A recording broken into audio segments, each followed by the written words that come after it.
mesdames et messieurs, bienvenue sur cet instant numérique, ce salon à Rouen qui, bien d'année en année, commence pierre après pierre à être un endroit incontournable de la communauté digitale. Alors évidemment, tout au long de la journée, des conférences, des ateliers, une zone de démo où vous allez vous régaler parce que cette digitalisation bien, de la société, on en entend parler, on voit par-ci par-là des choses, mais là vous allez avoir véritablement un tunnel de démo très opérationnel pour préparer votre entreprise à cette transition digitale. Alors quoi de plus logique, mesdames et messieurs, pour commencer nos travaux, bien que d'accueillir les acteurs, les élus qui tout au long de l'année ont mobilisé leurs équipes.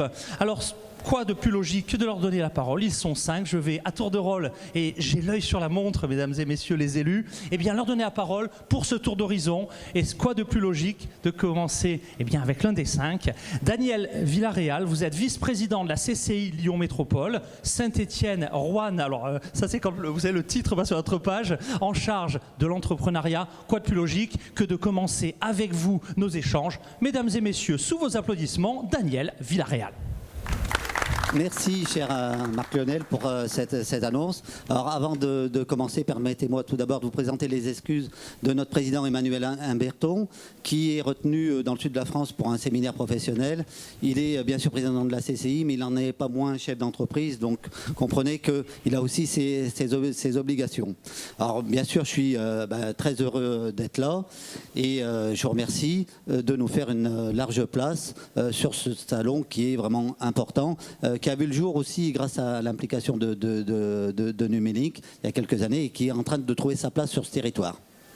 Merci. Alors là, quand je dis j'ai l'œil sur la montre, si ça c'est pas une introduction, d'autres éléments, on a tout dit. Je ne sais pas, vous n'aviez pas une petite question à me poser ou Alors si, j'ai une question à vous poser. C'est vrai que ça c'est le principe du direct, comme on dit. Allez, la première des questions, effectivement. Alors, quels sont les enjeux de la transformation numérique des entreprises? Alors, c'est une très bonne question et pour tout vous dire, je m'y attendais un petit peu. C'est la spontanéité, voilà.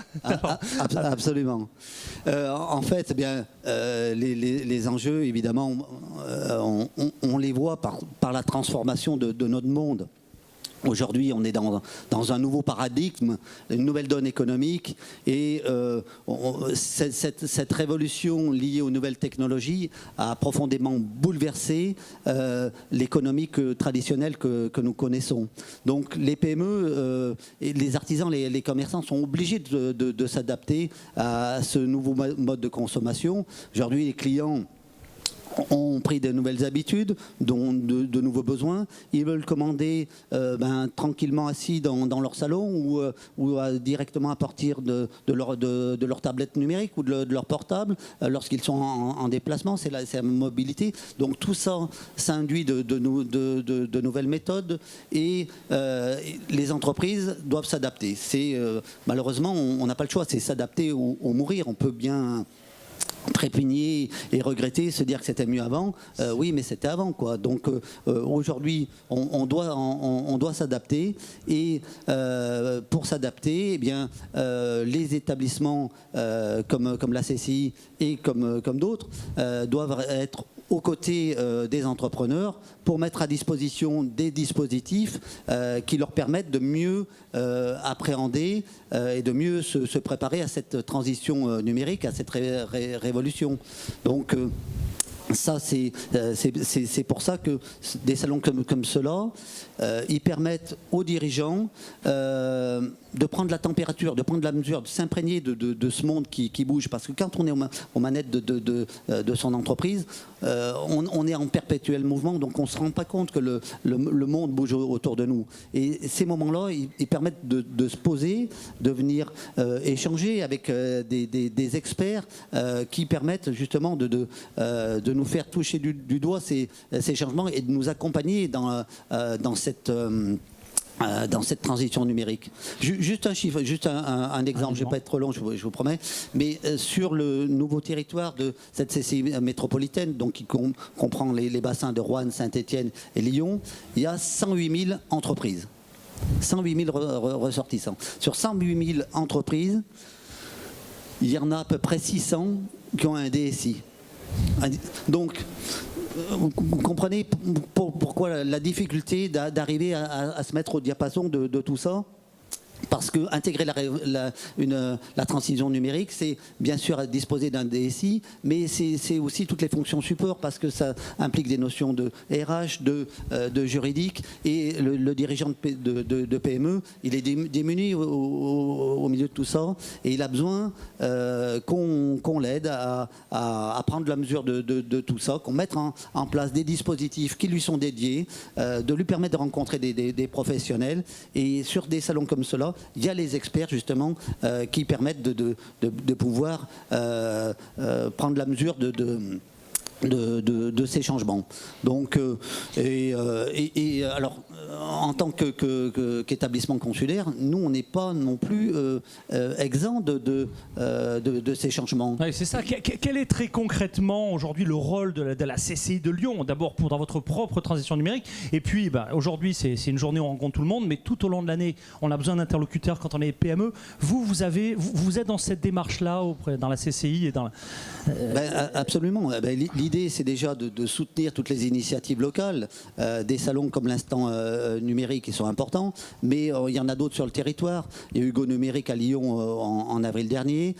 Sur Saint-Étienne, eh bien, on a les Numelink Day, chers au cœur de Catherine. Donc voilà, il faut qu'il y ait des actions ponctuelles, locales, qui viennent faire la piqûre de rappel nécessaire pour que ça reste un leitmotiv qui soit récurrent. C'est-à-dire que la révolution numérique est en perpétuel mouvement. Il faut se tenir au courant de tout ça. Et nous, organisation consulaire, on doit aussi s'adapter. Et on a mis en place, dès aujourd'hui, la ICCI. C'est-à-dire que sur notre portail, nous avons un espace ma CCI, un espace personnalisé qui permet aux porteurs de projets d'aller construire son business plan, de trouver les dispositifs adaptés, de pouvoir dialoguer en ligne avec les experts qui vont lui permettre de porter son projet au bout. Donc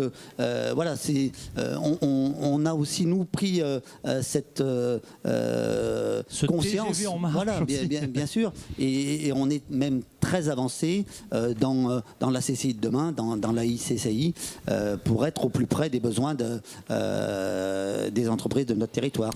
Une CCI au quotidien, co-organisateur de l'Instant numérique. Mesdames et messieurs, Daniel Villarreal. Merci. Allez, suite des présentations, on a déjà présenté quelque part Catherine Bocquet, bonjour, dont vous êtes la présidente du cluster Numelink. J'ai la chance de travailler toute l'année avec votre équipe, avec Armand, avec Fabien, avec toute l'équipe. Sacré boulot du côté des Monts du Forêt. Présentation tout d'abord. Oui, bonjour, merci.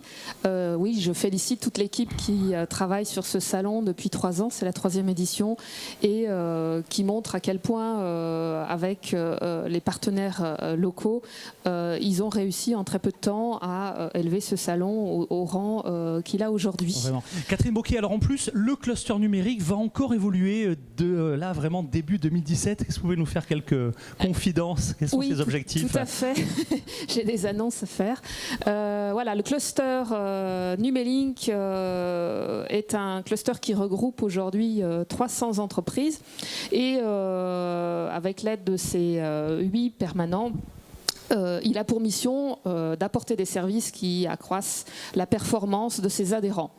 En 2015, Numelink a eu l'opportunité de fusionner avec un autre cluster dans la vallée du Rhône qui s'appelle Rhône-Alais et qui couvrait les départements de la Drôme et de l'Ardèche. En 2016, il a fusionné avec Auvergne TIC qui couvre tous les départements de l'ex-région Auvergne. L'objectif de ces fusions, c'était d'apporter sur un territoire plus grand et sur un nombre d'entreprises plus grand les services de ces différentes entités, et notamment Numelink qui a depuis 14 ans mis en place tout un panel de services efficaces et éprouvés visant à aider la performance de ces entreprises adhérentes. Donc ça a été notre travail ces 2 dernières années.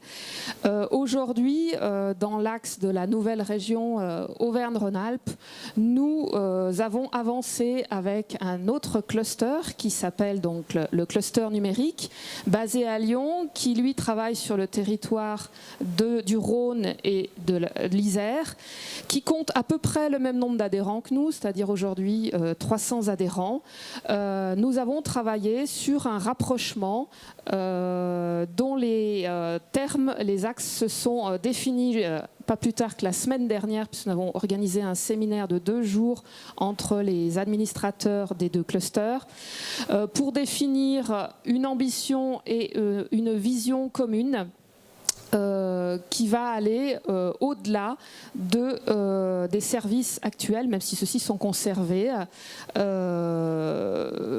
Donc, nous nous appuierons sur le fonctionnement actuel des 2 clusters avec des services de proximité dans les régions. L'idée est effectivement de continuer à enrichir notre panel de services qui accroîtront la qualité et la performance de nos entreprises dans les différentes régions et dans les différentes villes. Donc on aura des établissements comme on a déjà chacun à Saint-Étienne, à Roanne, à Valence, à Clermont, à Lyon, à Grenoble et à Annecy. Donc ça va continuer avec une offre de services pour tous les adhérents de la grande région Auvergne-Rhône-Alpes. Mais nous avons ajouté à ça une vision et une mission plus internationale qui vise à apporter à notre région Auvergne-Rhône-Alpes plus de visibilité au niveau national et européen. Ce qu'il faut savoir aujourd'hui, c'est que la région Auvergne-Rhône-Alpes est seulement en 15e position au niveau européen, au niveau du numérique, ce qui n'est pas très bien placé. Non pas que nous avons moins d'entreprises en Auvergne-Rhône-Alpes dans le domaine du numérique, nous en avons beaucoup. Par contre, elles sont globalement plus petites que dans les autres régions, que dans l'Île-de-France ou dans les autres régions d'Europe. Nous avons en moyenne des entreprises de 4 salariés. Et donc, nous nous sommes donné comme objectif, comme ambition, de doubler le nombre de salariés de notre filière sur un horizon fin 2020, ce qui va permettre de nous hisser dans le top 5 des régions européennes au niveau de l'emploi dans le numérique. Donc sur cette vision-là, nous allons bâtir un nouveau cluster. Donc ça ne sera plus une fusion comme il y a eu donc précédemment. Les 2 clusters vont bâtir un nouveau cluster, toujours avec les missions qui existent aujourd'hui, qui sont très très importantes pour nos adhérents, qui ne doivent pas avoir de crainte sur la disparition de ces missions, qui vont au contraire s'enrichir avec plus de moyens, mais également avec une ambition internationale qui va se traduire par le renforcement de la filière que nous avons évalué à la création de 40 000 emplois, ce qui va doubler l'emploi du numérique dans la région Auvergne-Rhône-Alpes. Impressionnant, et pour suivre un petit peu l'aventure de différents territoires, je veux vous dire que c'est bien de positionner des ambitions, mais je sais que derrière il y a des moyens et je suis assez admiratif. Alors quels sont du coup, parce que vous êtes aussi très actifs dans l'organisation de cet instant numérique toute l'année, quelles sont les nouveautés de l'édition 2016? Alors cette année, la principale nouveauté, c'est l'organisation des conférences par cible de visiteurs. Donc vous allez avoir toute la journée un certain nombre de conférences, mais sur les cibles commerçants artisans, avec 2 conférences. Les entreprises industrielles aussi à travers 2 conférences, l'usine numérique et la fabrication additive par exemple. Nous avons aussi la cible entreprise de services qui pourra travailler sur, participer à des conférences et notamment sur l'ubérisation des services par exemple. Et puis un certain nombre de conférences et ateliers sur la cible collectivité dans le cadre du SDAN.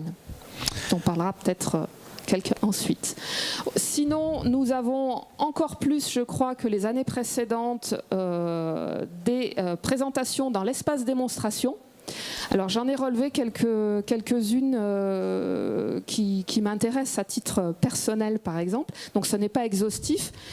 Nous avons des démonstrations dans le domaine de la réalité virtuelle augmentée, avec Nexter qui nous présentera dans le cadre du projet Siforas un système de réalité augmentée qui permet la formation aux manipulateurs dans le cadre des processus industriels. Avec Enedis ERDF qui a aussi un projet à montrer dans le cadre de lunettes 3D de réalité augmentée qui va permettre de visualiser des réseaux électriques souterrains. On a aussi des ateliers, des démonstrations dans le domaine de l'impression 3D et de la fabrication additive, WebFit avec l'impression de semelles orthopédiques, 3D épais dans la fabrication additive de pièces mécaniques critiques. Dans le domaine de la robotique, avec la Mutualité française de la Loire qui va présenter un robot socio-pédagogique qui aura, je serais bien curieuse de le voir, l'apparence d'un petit phoque en peluche. L'association RIR qui va présenter un robot manipulé par un smartphone ainsi qu'un bras mécatronique. Dans le cadre de la modélisation 3D, on aura aussi 2 entreprises, Veriforez pour les maquettes 3D de bâtiments, Contrôle P à Saint-Étienne pour la numérisation d'objets en 3D. Télécom Saint-Étienne nous présentera son travail dans le cadre de l'eye tracking, c'est-à-dire l'étude du regard et du comportement oculaire. Et puis, dans le cadre des usages du très haut débit, on aura le bus très haut débit du Credo et il est le juste Fab là, Lab, juste à droite du plateau. le Fab Lab de Rouennais Agglomération. Il en manque encore. Voyez à quel point l'espace démonstration va être riche d'innovation. Une avalanche d'innovation, de démos, n'en ratez aucune avant de quitter cette magnifique plateforme d'innovation. Beau programme, hein. Ne changez rien et continuez avec cette belle dynamique. Mesdames et messieurs, Catherine Bocquet, la présidente du cluster Numelink. Georges Ziegler, rapprochez-vous tout de suite du micro. Bienvenue à la tribune. Vous êtes le premier vice-président à l'économie, culture et évaluation des politiques départementales. Un titre long. Alors moi, je vais vous demander peut-être de vous concentrer sur un point qui, je sais, est très important au niveau du département. C'est le digital. Je sais que c'est un axe fort dans le département. Est-ce que vous pouvez nous donner quelques exemples très précis par rapport à cette dynamique? Effectivement, c'est un axe fort parce qu'il y a à peu près 20 ans, donc le département a décidé de faire du numérique une de ses priorités. Alors on a commencé avec des points d'accès dans 19 cantons de la Loire. Ça a été la première ébauche et puis après on s'est aperçu que c'était bien mais qu'il fallait aller au-delà. Et aller au-delà, c'était s'intéresser aux entreprises. On avait une approche très économique de la chose et on a décidé d'avoir un prestataire. C'est l'OTIM, que je tiens à saluer, à la présence de son président de son directeur général. On peut le Bernard saluer. Langlotte. Bravo l'OTIM, mesdames et messieurs, sous vos applaudissements. Voilà. Alors. Hein. Et alors donc, on a investi environ 50 millions d'euros qui permettaient, alors on a eu des aides de la région, des aides de l'Europe, et ça nous a permis effectivement de desservir 144 zones industrielles, dites premium, et le but c'était de donner aux entreprises de la Loire le même service que dans les grandes métropoles européennes, à un coût particulièrement compétitif. Un foncier finalement très bas et des services très... C'est ce qu'il fallait, qu'on ait véritablement quelque chose qui permette à nos entreprises. Parce qu'aujourd'hui, on s'aperçoit, et Daniel Villarreal en est d'accord, c'est que bien évidemment, celui qui n'a pas l'accès très haut débit Internet, eh bien, il est dans la difficulté. Et on s'aperçoit aujourd'hui que ces technologies, elles sont en train de révolutionner la culture de l'entreprise même. C'est vrai que dans le commerce, c'est vrai que dans l'industrie, c'est vrai que dans l'innovation, on ne peut plus rien faire si on n'a pas cet outil numérique. Et ce qui est vrai dans les entreprises est vrai aussi aujourd'hui chez les particuliers. La première demande de quelqu'un qui s'implante dans une commune rurale de notre territoire, quand ils vont voir le maire, c'est pas l'eau, l'électricité, le gaz, ça ils s'en fichent, c'est déjà acquis. Mais est-ce qu'on a... Alors ils disent pas le très haut débit, ils disent le haut débit. Alors le haut débit, oui, mais c'est le très haut débit qui est intéressant aujourd'hui. Parce que quand vous travaillez dans une entreprise et puis que vous avez accès au très haut débit, et le soir vous rentrez chez vous pour votre culture, pour votre connaissance, pour vos loisirs, pour la médecine aussi, pour tout un tas d'activités, et vous dites comment ça fait que ça rame autant. Donc il y a intérêt effectivement à aller très très vite. Alors après, donc nous, si vous voulez, avec ces 144 zones premium, on a fait une architecture, c'était un peu les autoroutes du numérique. Et puis on s'est dit, après, il faut aller plus loin, c'est-à-dire qu'il faut aller chez l'habitant. Et pour aller chez l'habitant, donc, c'est le Ciel, le syndicat intercommunal d'énergie de la Loire, qui s'en occupe. Et qui, avec le programme THD 42, a un projet très ambitieux. Pour les intimes, alors, THD 42. Très haut débit. Moi, j'aurais préféré Foch, fibre optique chez l'habitant. C'est la même chose. Il y a eu un grand débat. Et ça avait un côté très sympathique en ces années commémoratives. Hein, bon, mais enfin, c'est pas Foch, c'est THD. Hein. On reconnaît bien la liaison entre la culture et le digital. Hein. Alors donc le Ciel, évidemment, avec l'aide de l'État, des collectivités, de la région, hein, et le financement, parce que c'est un programme à hauteur quand même de 280 millions d'euros. Alors les résultats sont là, puisque à la fin de l'année, on aura la livraison de 80 000 prises. Et 80 000 prises, je peux vous dire que ça intéresse les opérateurs. Et c'est ça l'important. Si on ne veut pas être un désert numérique, eh bien, il faut ne pas être écarté des grands courants et des grands opérateurs qui sont là. Alors, les 280 millions, c'est pour les zones rurales et pour certaines agglomérations, hein, une partie de l'agglomération rouennaise.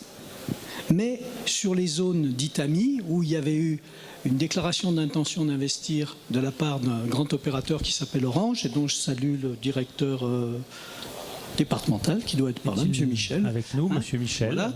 Donc, effectivement, là, c'est Orange qui va s'en occuper. Et il faut qu'en 2020, eh bien, la Loire soit complètement connectée. Parce qu'à partir du moment où on aura l'infrastructure, le développement des usages et des services dont le département s'occupe, parce que Numélink, par exemple, qui s'appelait avant Loire Numérique, mais enfin, il paraît que ça fait mieux pour aller à l'assaut des marchés extérieurs, donc eh bien, c'est devenu Numélink, mais il y a effectivement une avancée aujourd'hui dans la Loire, et ce n'est pas une bonne chose pour le textile. On a plus d'emplois dans le numérique que dans le textile. Et ça continue. Et demain, les fibres intelligentes, c'est aussi une bonne synthèse les fibres des deux. intelligentes, bien sûr, parce que ne serait-ce que pour les collectivités locales, il y a tout un tas d'utilisations qui sont encore à découvrir. Mais je crois qu'aujourd'hui, nous sommes dans une véritable révolution. Et ce qui est important pour le département, c'est de remettre de l'humain au cœur du technique.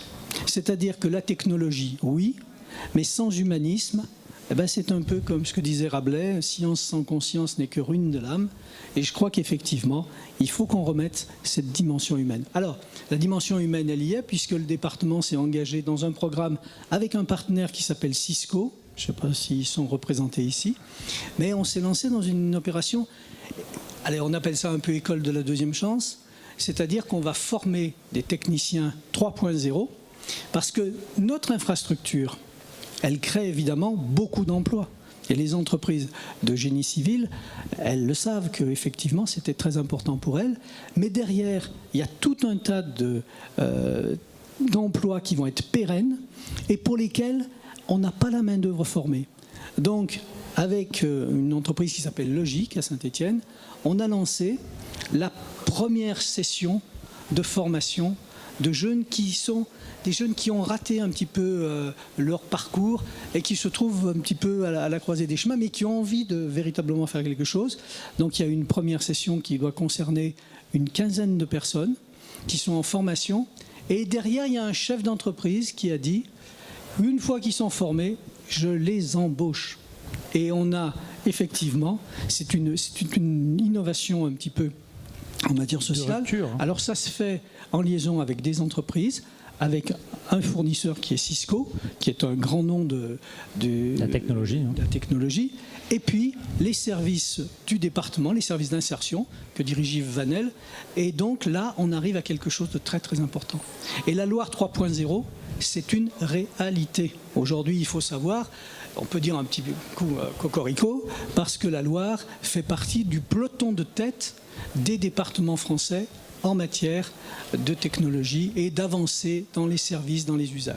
D'ailleurs, à Roanne, on a une vieille habitude de travail et on a implanté pas mal de choses, en particulier dans l'expertise radiologique. Ça aussi, c'est quelque chose de très important. On a une entreprise qui s'appelle Carestream, et qui prend en charge le fait qu'il y a une pénurie de radiologues en France et de radiologues urgentistes.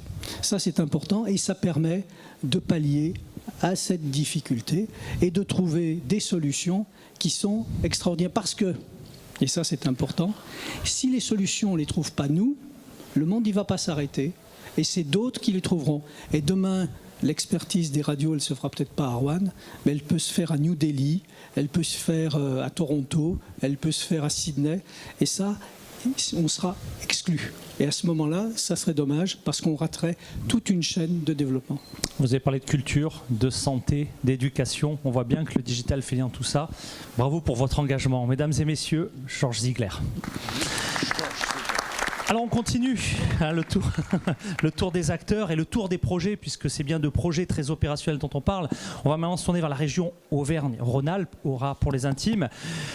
Samy Kéfir-Jérôme, alors vous êtes conseiller régional, président de la commission numérique au sein de la région. Vous êtes le monsieur numérique, ça bouge de partout, si j'ai l'impression. Le digital, l'usine, les citoyens, c'est vraiment l'ébullition vue de la région.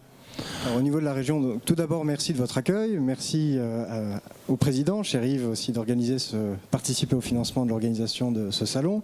Et sachez que pour l'agglomération rouennaise, vos intérêts sont bien défendus, parce que Sophie, qui est adjointe au maire de Roanne, mais aussi conseillère régionale, porte bien les intérêts et les dossiers au sein du conseil régional. Donc oui, la région Auvergne-Rhône-Alpes, fusionnée aussi, a mis une priorité sur le numérique. Alors ça se traduit tout de suite par une augmentation, c'est un des budgets qui a eu une augmentation de 34%, et la création aussi d'une vice-présidence qui est Juliette Jarry, qui est vice-présidente au commerce, à l'économie de proximité, à l'artisanat, aux professions libérales et au numérique.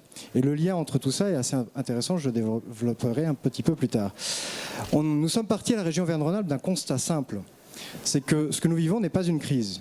On entend beaucoup ce mot, mais une crise, cela voudrait dire qu'on reviendrait à un état normal ou passé. Or, il n'y aura pas de retour en arrière. Les mutations que nous sommes en train de vivre sont irréversibles, et c'est pour cela que les collectivités, et la région Auvergne-Rhône-Alpes en tête, forcément, doit prendre le train qui est en marche. Et comme l'a dit Georges Ziegler, on ne nous attend pas ailleurs. Le monde bouge, le monde évolue, et la France doit évoluer. Et pour prolonger le propos de Georges Ziegler, ce qui a été fait par THD 42 est vraiment à saluer parce que c'est reconnu au niveau national. La Loire n'est pas du tout en retard et le travail de Georges Ziegler, Bernard Fournier et Bernard Lager est vraiment estimable. Et sachez qu'ils mettent ils ont mis une pression au niveau du ministère et aussi, on a parlé d'Orange parce que la livraison des prises est en cours, mais nous veillons à ce que les délais soient bien tenus, que ce soit sur les zones conventionnées comme Saint-Étienne Métropole ou Roanne Agglomération ou les zones gérées par le ciel. Alors la politique régionale très vite se déclinera en deux axes. D'abord les infrastructures, donc ça a été dit par Georges Ziegler avec un cofinancement de la région sur le développement de la fibre et du FTTX, donc autant vers les foyers que les entreprises, mais aussi sur les usages et les services. Sur les usages et les services, nous avons par exemple développé un portail qui s'appelle Rapplic, qui a vocation à présenter l'ensemble des applications développées en Auvergne-Rhône-Alpes, mais non pas simplement de faire un inventaire exhaustif de tout ce qui est fait chez nous, mais plutôt d'accélérer et de participer au développement de ces startups qui nécessitent une visibilité, que ce soit via le cluster ou par la région, et donc nous essayons de leur donner une visibilité nationale et internationale. Vraiment, là, vous avez eu un scoop sur, non pas la fusion, mais la création d'un nouveau cluster, Auvergne-Rhône-Alpes. C'était vraiment quelque chose d'attendu et le travail de Catherine Bocquet là-dessus est vraiment à saluer et à applaudir parce que c'est quelque chose qui va nous permettre de faire en sorte que la région Auvergne-Rhône-Alpes, qui est l'ambition du président Laurent Wauquiez, devienne la Silicon Valley de l'Europe. Alors, une fois que c'est dit, les choses sont plus complexes à réaliser, mais Catherine Bocquet l'a dit tout à l'heure, nécessité de créer des emplois dans le numérique. Et nous avons des pénuries dans ce domaine. Et la région Auvergne-Rhône-Alpes donc développe là-dessus un projet phare qui sera le campus du numérique. ou campus digital. Pour l'instant, le nom n'est pas encore défini, mais nous avons rassemblé l'ensemble des acteurs de l'enseignement supérieur, de l'économie, pour voir quel serait l'usage et l'intérêt de la concentration en un lieu de l'ensemble des compétences. Et donc ce sera un lieu qui sera très transversal, il n'y aura pas de concentration sur une thématique, mais l'ensemble des startups qui sont présentes ici trouveront au sein de ce campus des lieux de formation initiale, des lieux de formation continue, de la recherche et développement, du financement via des fonds d'investissement qui permettront aussi de participer à l'évolution de ces startups. Et donc ce campus, avec une première sortie de Fab Lab fin 2017, verra le jour sur le site de l'ancien site de la région de Charbonnières en 2018. Là aussi, sur la région Auvergne-Rhône-Alpes, nous avons la chance d'avoir plusieurs métropoles French Tech. Grenoble, Lyon, Saint-Étienne et depuis peu Clermont. Et donc la région travaille avec ces métropoles pour fédérer l'ensemble, coordonner l'action. Et ce que vous avez comme thématique un peu plus tard sur le commerce est en lien avec ce que Saint-Étienne fait, parce que Saint-Étienne a le label Design Tech. Et je vous invite d'ailleurs à la Biennale du Design qui aura lieu au printemps 2017, qui sera sur les mutations du travail. Et donc l'évolution du commerce de proximité qu'on voit dans toutes les villes, que ce soit Roanne, Saint-Étienne, quelle que soit la ville, on voit du fait de l'évolution d'Internet et des habitudes d'achat, eh bien, des commerces fermés. Nous pouvons, grâce au numérique, redonner une chance au commerce de proximité qui aura un ancrage physique et un ancrage dans le digital. Une chose aussi, on peut le voir un petit peu dans l'Assemblée, à laquelle nous sommes sensibles avec Juliette Jarry, c'est la féminisation des métiers du numérique. Ça démarre très tôt, donc dès les collèges, dès le lycée, nous irons, et forcément dans l'enseignement supérieur, nous irons sensibiliser les jeunes filles, les jeunes collégiennes, les jeunes lycéennes et les jeunes étudiants pour leur montrer l'intérêt de ces métiers qui, heureusement Catherine Bocquet sauve l'honneur sur cette tribune. La parité a failli être en péril, hein. Mais non. C'est quelque chose à laquelle nous sommes sensibles et vraiment il y a des leviers forts que la région actionnera. Enfin, il y a aussi aujourd'hui quelque chose qui est à développer, sur lequel la région travaille, c'est l'open source et le logiciel libre. Nous sommes dans une mutation, comme je l'ai dit tout à l'heure, et donc il faut arrêter d'être dans cette logique très verticale, et vous, l'ensemble des acteurs ici présents l'ont intégré dans leur pratique au quotidien, dans leur entreprise ou dans les collectivités, c'est un peu plus lent dans les collectivités, mais cette logique verticale est complètement bouleversée.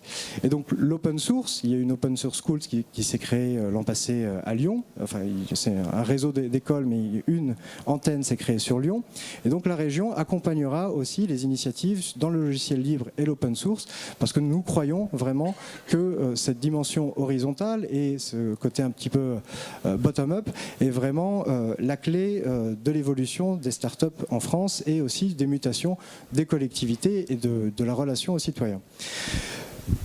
Je m'arrêterai là, simplement, ça c'est quelque chose que vous connaissez bien. Le cocorico qu'a dit Georges Ziegler est vraiment essentiel. Quand on bascule dans le numérique, pour les élus locaux que nous sommes, il y a vraiment une sorte de passage dans un autre monde, et ce monde est beau.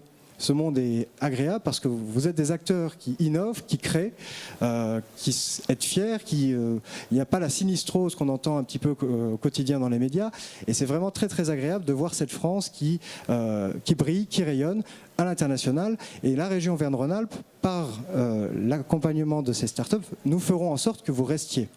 Parce que l'une des choses que nous avons découvertes, ou du moins reconnues dans le bilan que nous avons fait, c'est que dans l'accompagnement financier, sur l'innovation, nous ne sommes pas trop mauvais, mais ce qui se passe, c'est sur la phase de commercialisation où en France, nous sommes plutôt mauvais. Et donc la région Auvergne-Rhône-Alpes ne vous lâchera pas, vous entreprises, et fera en sorte que sur la phase de commercialisation, vous n'alliez pas aux États-Unis ou ailleurs pour trouver les fonds nécessaires. Merci de votre attention. Merci mesdames et messieurs, Samy Kefi-Jérôme. Alors, il nous reste 7 minutes, après on explose le timing. Vous connaissez l'ordre protocolaire qui fait qu'il est fort logique de conclure avec la puissance chère invitante et également co-organisatrice. Yves Nicolin, vous êtes, je pense que tout le monde vous connaît, président de Rouennais, agglomération, député et maire de Roanne. Merci d'avoir trouvé du temps pour être avec nous. Une seule question, si possible, pour rester le timing dans les 7 minutes qui nous restent. Pourquoi co-organisez-vous effectivement cet instant numérique? Et pour vous, est-ce que le numérique, c'est un facteur facteur de développement. Alors d'abord, je ne vais pas vous prendre 7 minutes parce que je pense que déjà notre auditoire était particulièrement patient.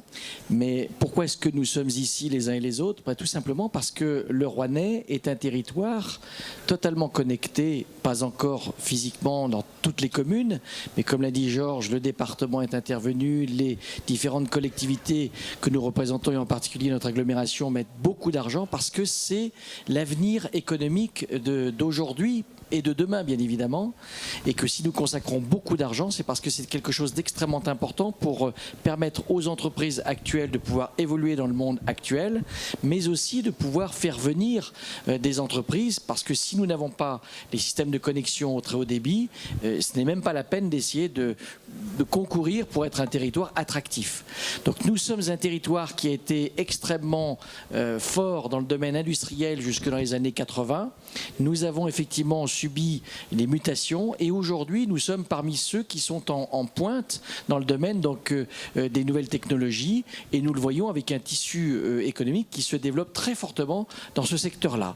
Donc nous avons voulu et imaginé ce salon du numérique il y a 3 ans. Nous avons d'abord lancé grâce à Stéphane Raphaël qui est vice-président à Rouen Agglomération ce projet ici au Scarabée. Ce fut dès la première édition un succès et chaque année nous avons décidé de le reconduire. Au départ on voulait le faire une fois tous les 2 ans, maintenant c'est tous les ans et ça attire encore davantage de public. Donc aujourd'hui avec près de 70 stands d'entreprises, avec des workshops, avec des conférences, avec des rencontres business to business, avec des speed meetings même je crois qu'il y en a un qui est en cours.